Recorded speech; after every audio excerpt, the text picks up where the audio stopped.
What's up, everyone? It's Kyle Christensen from K7 Leadership and MSP Geek, and we are here for another Rockstar Vendor Spotlight for MSPGeekCon 2023. What's a vendor spotlight, you ask? Well, it's where we shine the light on some of our most badass vendors in the MSP Geek community and get to know them a little bit better. We're going to dig deep into their history and find out how they got involved in the channel, and most importantly, learn from their expertise on how we can level up as a community. And if that's not enough, we're going to have a dope Q&A session to really dive deep and figure out how we can all work together to make our MSPs even better. Now, if you're not familiar with MSPGeekCon by now, well, where have you been? You've been living under a rock, a pineapple, your uncle's war prep bunker. Come on, guys. You've seen the post. MSPGeekCon is the conference for technical professionals at IT services firms created by our community. And you know what? Not only that, it's for our community. And I am honored to be the one asking the questions today. For you guys that don't know me, my name is Kyle Christensen. I've been a proud MSP Geek member since day one. I've also founded some pretty sweet vendors in this space, but these days I'm all about mentoring and training MSP owners, operators, technicians to break down the barriers that hold us back from reaching our full potential. Been doing this for over 20 years, guys, so trust me, I know a thing or two about the MSP space. But enough about me. Let's talk about our guest today, and I swear he's a lot cooler than I am. So joining us today is a man, he's the myth, he's the legend who's been in the industry for over a decade, leading global service teams at some of the largest MSPs in the world. He's a product guru who's passionate about aligning technology with the needs of the community, and he's currently serving, wow, can't talk today, as the Chief Product Officer for Vonahi Security. That's right, I'm talking none other than our guy, Tran. How are you doing today, man? Hey, what's up, Kyle? Thanks for having me on. And I disagree. You are definitely the cooler one. I mean, look at all the guitars. Like, check out that room. Definitely incredible. At this point, it's marketing art, man. They don't let me out of this room. So, as the handcuff to the desk has gotten real.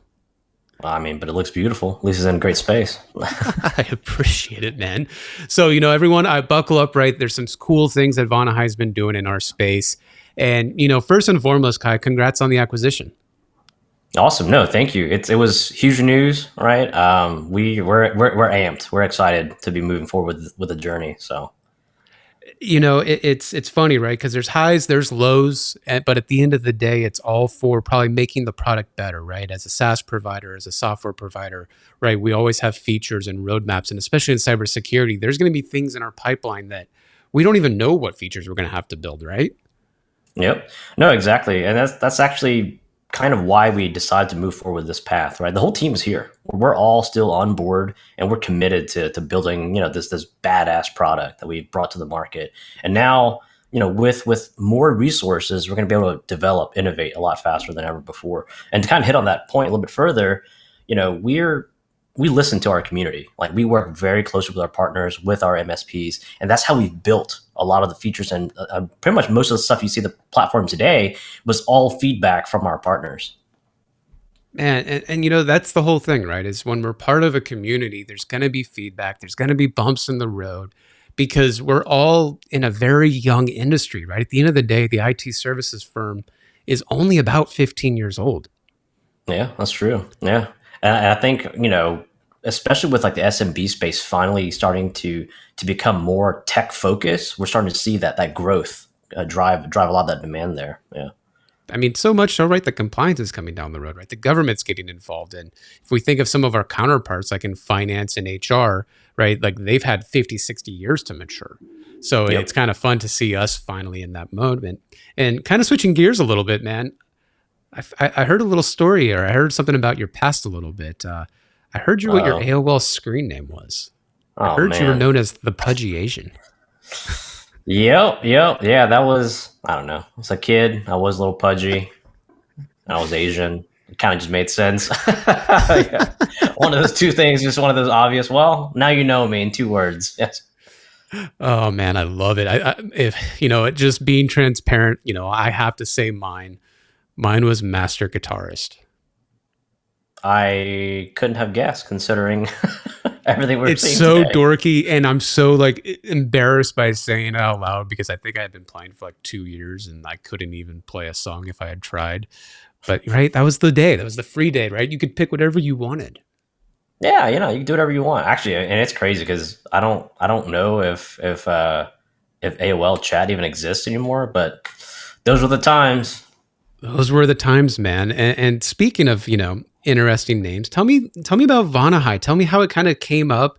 Tell me about like really for those that are on the watching that just aren't familiar with your product. Like, tell me a little bit about you guys. Yeah, yeah. So Vonahi Security, right? It was founded by Alton Johnson.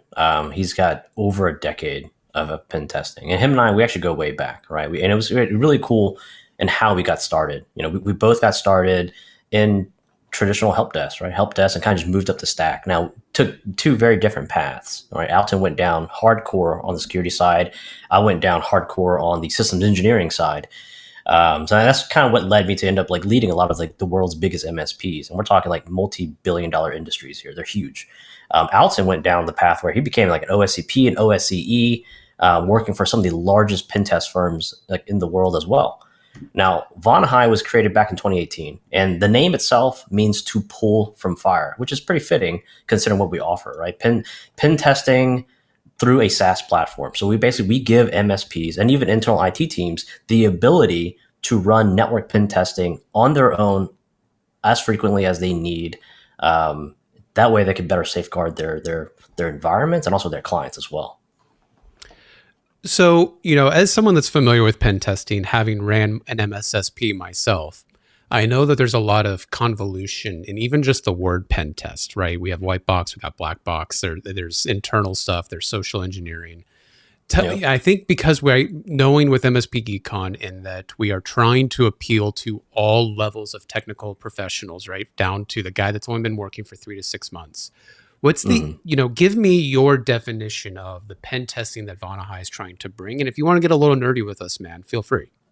Yeah, yeah, absolutely. And I agree with you 100%, right? I think there's a lot of confusion and maybe even misuse of that term in the space because it can mean a lot of things. So we're very clear and we try to be very, actually, don't even try, we're very transparent with our approach. And that is, the platform itself focuses on network pen testing. So external pen test, internal pen test, going after anything on the TCP/IP stack. Basically, if it has an IP address and it uses open ports, we're going to try and attack it essentially, using the very same methodologies that a traditional network pen tester would use on a manual pen test gig. We're just doing a lot of it through code now. So because of that, we're able to drive down the costs, increase the frequency which you can provide that service, and then also bake it into a SaaS platform that's now multi-tenant and white label capable for our MSP partners. If you're an internal IT team, it's really just a good way for you to validate security controls and also do, again, more frequent pen testing. So in that regard, a lot of times I think people just kind of blanket it, right? Pen testing should mean social engineering, phishing, maybe some physical breach points. There's maybe some web app stuff, right? So from a higher, I guess, a higher like overview, sure, pen testing could include all of that, but that's more of like a red team assessment. And that's why, again, our messaging is we do network pen testing. If you need web app pen testing or phishing or social engineering, we can do that through red team services until we find a way to automate that, of course. So I'm going to challenge you a little bit more on this one because, right, you're throwing out Yeah. red team, right? There's blue team. There's left of boom, right of boom. There's all these terminologies that are Mhm. happening out there. I want you to talk to me like I am 3 months into my tier one help desk role. Explain to me what the pen testing you are doing and right, what is the actual process and what is the outcome you're looking for? Yeah, yeah, absolutely. So back when I led MSPs, even ran MSPs, right? Especially on the side, because I did a lot of customer facing stuff and we sold a lot of security, advanced security packages, stuff like that. And sometimes, customers won't listen to what we recommend. I think everyone can understand that. And I so have there's no always that idea what you're fear, talking about. right? Why won't you do what I asked you to do? So I feel like a lot of us, right? And then we're even our customers, they see it all the time. So and so was breach, so and so was breach, supply chain attack, etc. They all know it's there, but obviously a lot of these things cost money, and so they don't listen. And then there's always that fear in the back of your head, like what's going to happen? When am I going to get? When is it going to be one of my customers? What's going to happen whenever someone gets breached, right? So you're only a few months in to your tier one job. What are we doing, and why should you do it, right?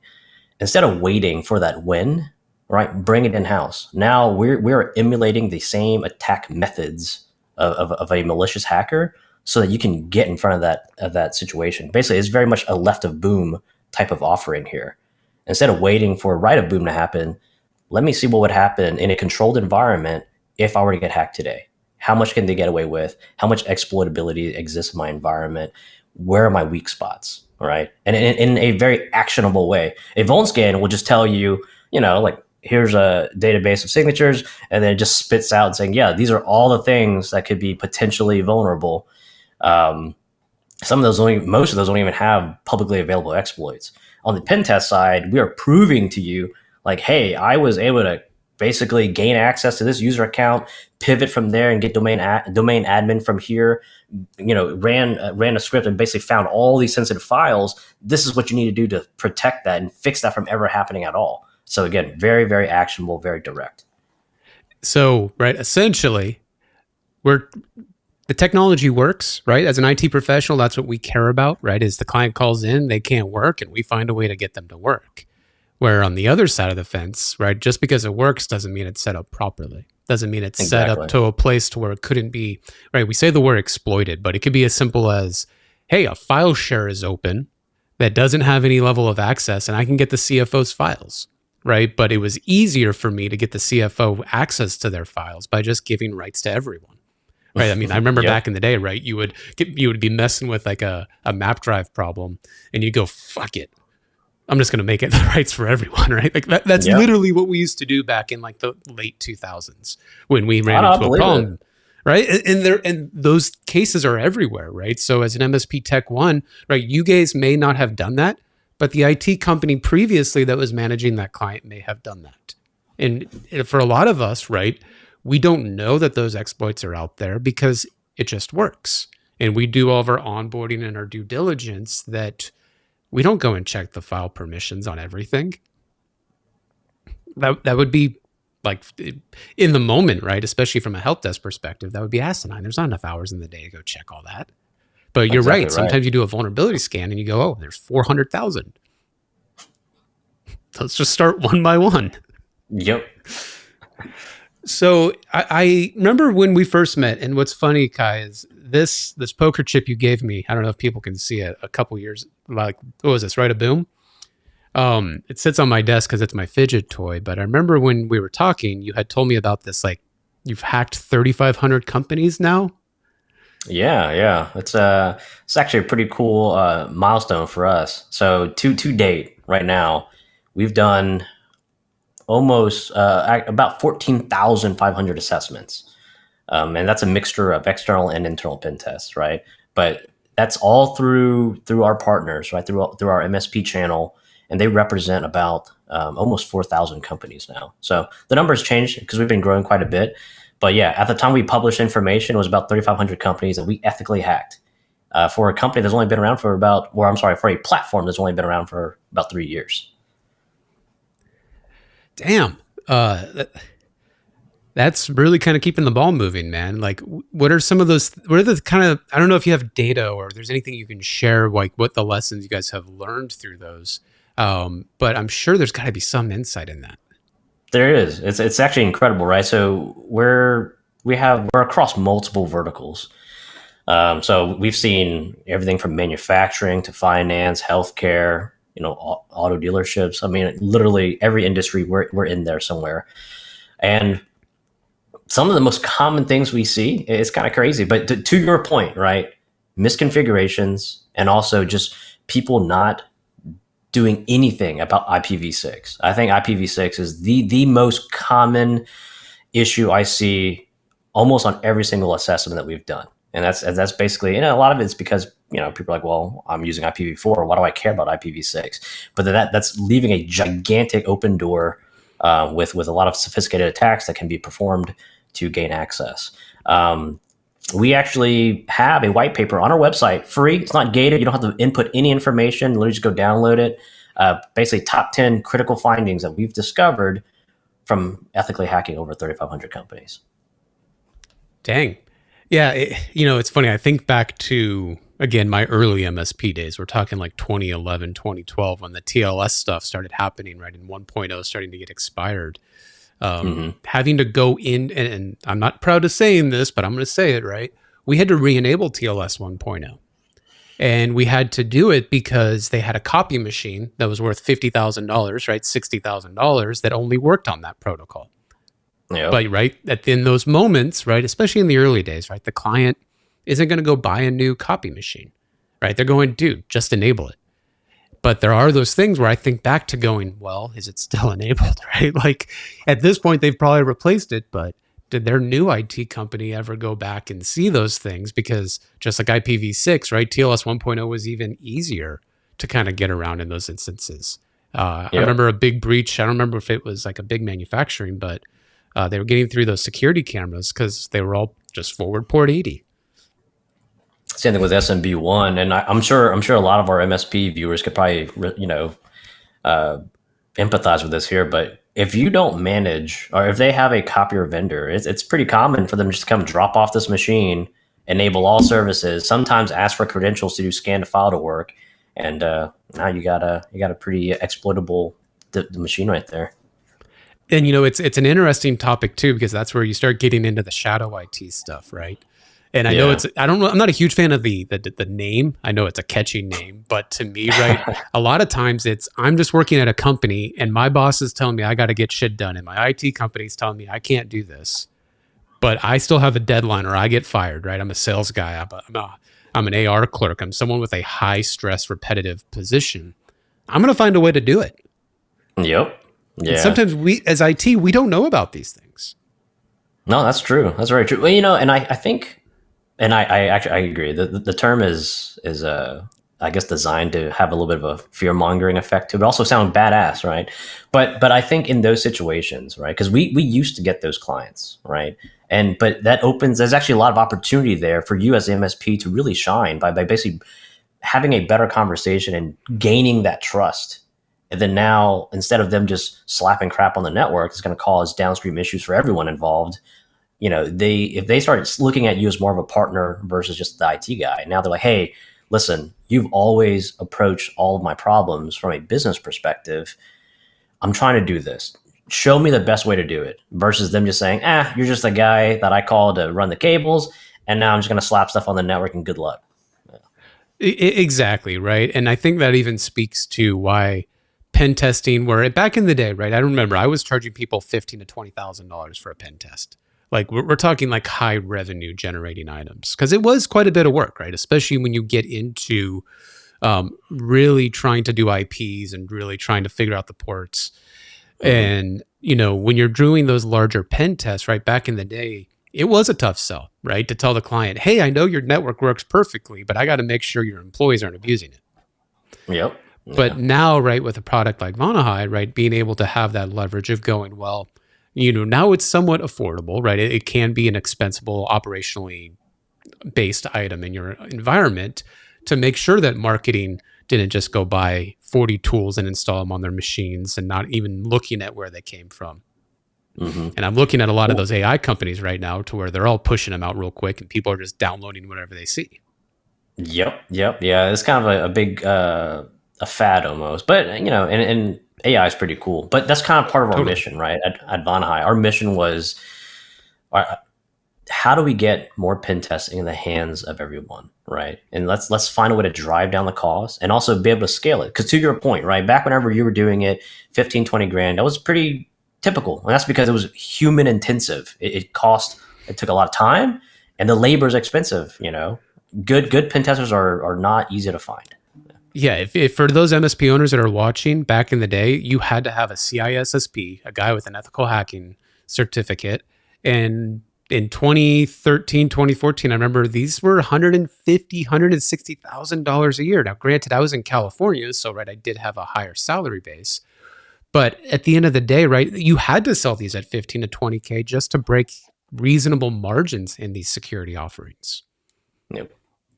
Now, I know also there's some controversy with automated pen testing, and I know we've had these discussions off camera, and I kind of want to understand a little bit. And I think it would be helpful to our viewers. How have you guys kind of strayed away from the controversial side of it and really turned it into an efficiency and productivity side?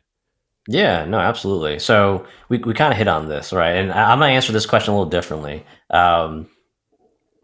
If you've played around with ChatGPT, it is insanely cool technology. The fact that that exists should not even bring about the questioning of how can a network pen test be automated. Like, are you serious? Like, you got stuff, something that's generating images and understanding context on the fly. So what we're doing, relatively speaking, it's not nearly as complicated. It is complicated. Don't get me wrong, but it's not nearly as complicated. So that's kind of been my perspective lately, right?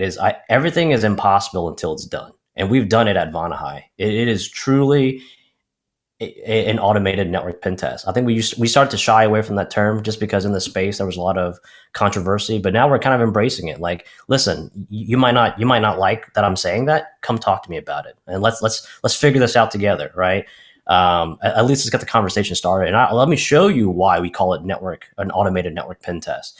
And the other thing too is, I get it. There are some solutions out there that say they're an automated pen test, and then you look at who built it, and then you're like, okay, fine, I give them that, right? Because the person who built it was never a pen tester. Our entire platform was built by hackers. Like, it was built by people who've been doing pen testing for the majority of their life.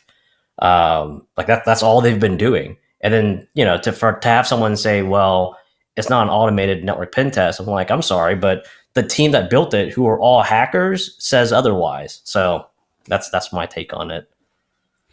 No, yeah, it's again, and we understand, right? There is a controversial side to it. There's always that level too, to where, of course, doing it hand in pen, right? And just, as what my buddy Wes would say, hand jamming some of these things will get you a little bit better quality, right? Us as MSPs have to understand that there's also a margin and efficiency aspect to a lot of this, to where if we can automate this, right, that does allow us to do this more at scale, right? This allows us to make it more available for more of our clients.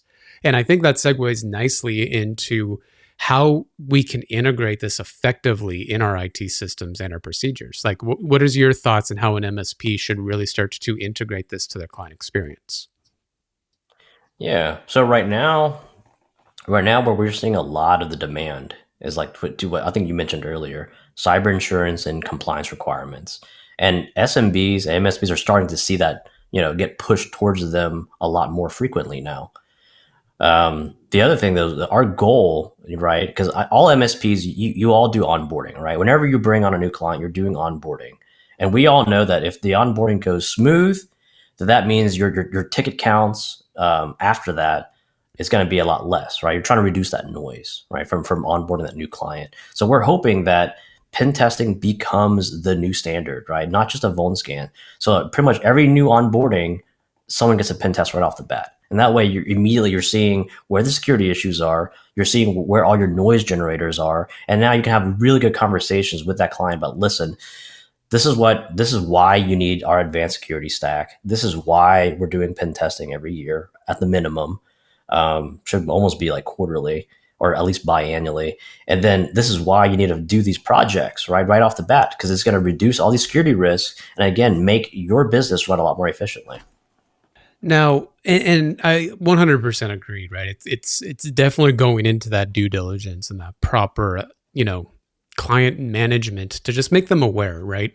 Now, for smaller MSPs, right, this can be tough, right? Especially when you are that sub $2 million MSP, right? You're in that 1 to 15 employee range, right? It can be tough, right? Like, especially because you may not have the time, treasure, or talent to really have just the wherewithal to go into these strategies. And, I think this is why having a partner like Vonahi is so important, because, and speaking especially to you guys, you tier 1 and tier 2 engineers that may be watching, right? It takes time for us to just have a comprehension of what some of this stuff entails. And beyond just the comprehension, being able to put it into practice, and then being able to put it into practice to where your MSP will make money to support the ecosystem to scale it. So there's so many there's so many layers and there's so many balls that we have to juggle. I guess really for those tier 1 and tier 2 guys where they're starting to really concentrate on security or they're trying to stay up to date, do you have any recommendations on where you think they could probably start? Yeah, absolutely. So, and I'll say this right off the bat too, right? Our goal here was never to replace security experts or even pen testers. Our solution was built to basically allow and free up time for security experts and aspiring security experts to focus more on the deeper level detail stuff, right? To stay ahead of just the common stuff and basically be able to really hone in on the real issues here. Spending your days, doing the same stuff over and over again, that doesn't make any sense. Whatever can be automated should be automated. And that's how we're going to keep elevating each other to the next tier, right? So if you're tier 1, tier 2, and you're trying to get, you're trying to become a pen tester, right? Using our solution, it does help because we're going to give you like so much information on the hacker mindset, if you will. All of our technical reports, it gives you step-by-step on everything we did. So you can kind of learn like, hey, from a pen tester perspective, this is the movements that were made. This is how things were done, right? So it's almost like a playbook. Now, if you're really getting serious into it, I highly recommend looking into the OSCP and then eventually the OSCE. I like it, man. I like it. And I know people like our boy Wes Spencer, right, with Cyber Empath, right? He's starting to really help out that education.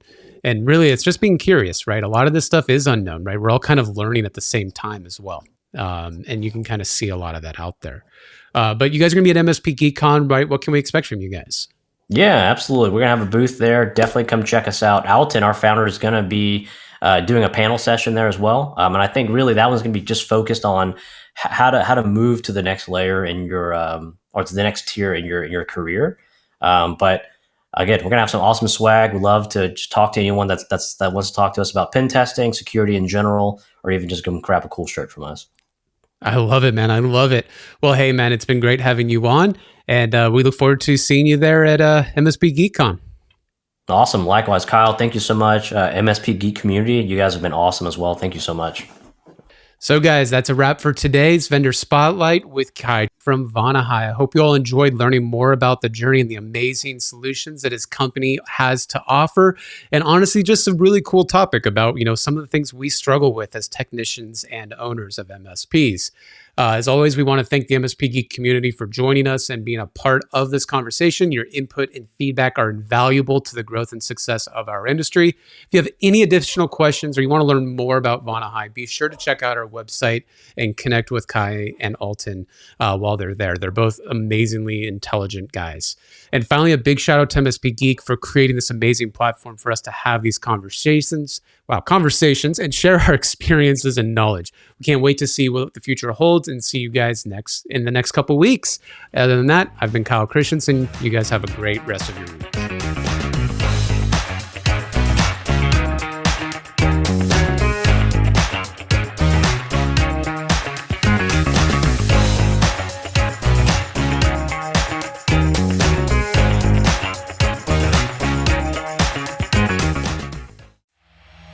This has been a broadcast of the MSP Media Network.